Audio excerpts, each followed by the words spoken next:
कि अंकिता को मारा पीटा गया।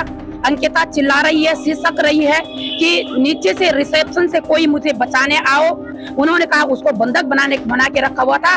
जब उसने हाथ पैर जोड़े, उसने कहा मैं पैसे भी नहीं लूंगा लेकिन मेरी जान छोड़ दो। ये आज भी कह रहे और जिस दिन से अंकिता की हत्या हुई उस दिन से कह रहे ओनली फांसी, फांसी के अलावा कोई सजा मंजूर नहीं होगी। फिर जनता सड़कों में आए, इससे पहले सिर्फ और सिर्फ अंकिता के हत्यारों को फांसी दे दो। तो यह कहना चाहेंगे यदि आप शांतिपूर्ण, हम गांधी जी के अनुयायी हैं, उनके उसमें मानना चाहते हो तो यस, और यदि आप चाहते हैं कि हम झांसी की रानी बने तो तुम्हारे पत्थर हमारी सुरक्षा के लिए है, हमें नोचने के लिए नहीं। यदि नोचोगे सर तो हमें बताएं कि कौन कौन अंग्रेज बैठे हुए हैं पत्थरों पे जो माँ बहनों को नोच रहे हैं। रिनोवेशन ने रोड तोड़ाया। प्रेमचंद अग्रवाल जी बोल रहे हैं कि वीआईपी नहीं था, वीआईपी कमरा था। तो सीधे सीधे उनको मेरी बेटी का छाप लगेगा दोनों को। अभी उत्तराखंड के प्रतिनिधि न बने, अन्य जनता इनको प्रतिनिधि बने। पिछले साल वो चीख रही थी, चिल्ला रही थी, सिसक रही थी और आखिरी सांसें ले रही थी। बात हो रही है अंकिता भंडारी की। पिछले एक साल से इस नाम को आपने कई मर्तबा सुना होगा। ये नाम हर एक उत्तराखंडी की जुबां पर था। वजह आप जानते हैं, ये वही बदनसीब थी जो रोजगार के लिए घर से दूर आई थी, लेकिन इसे इसकी इतनी बड़ी सजा मिली कि इसने अपनी जान गंवा दी।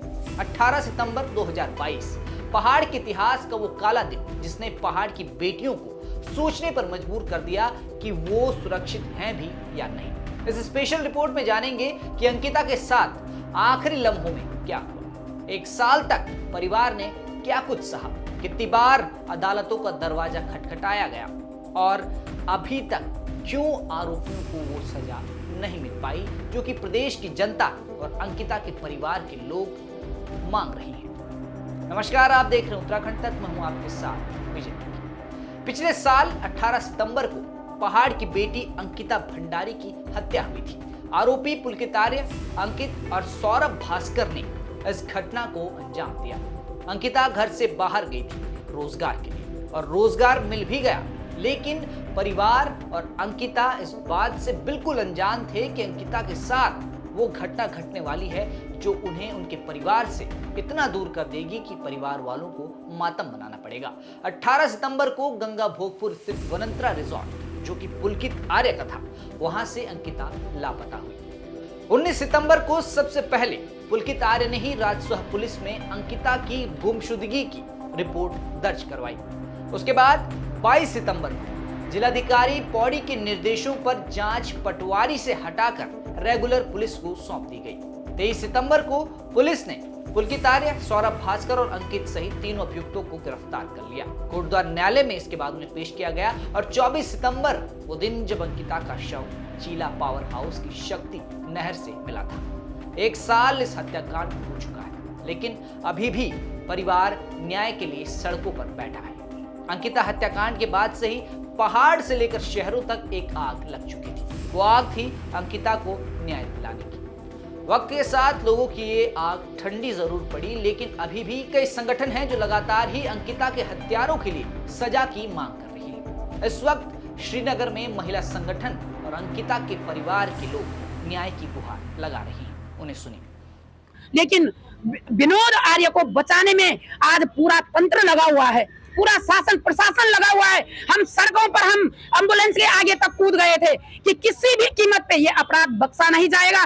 लेकिन शासन प्रशासन की चाल, पुलिस को आगे करके, पुलिस धार्मिक सरकार डरती है, सबसे पहले पुलिस को आगे करती है। से लड़ना चाहते हैं सर, हम अपनी बेटियों को इस तरह नहीं खोना चाहते। हमारे प्रधानमंत्री ने बोला कि देश सुरक्षित हाथों में है।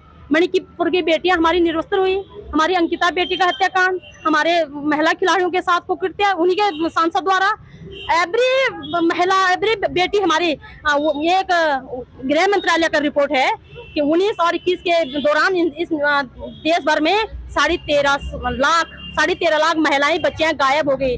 क्या सुरक्षित हाथों में यदि महिलाएं गायब हो रही हैं, अनसेफ हो रही हैं, तो फिर असुरक्षित हाथ क्या है?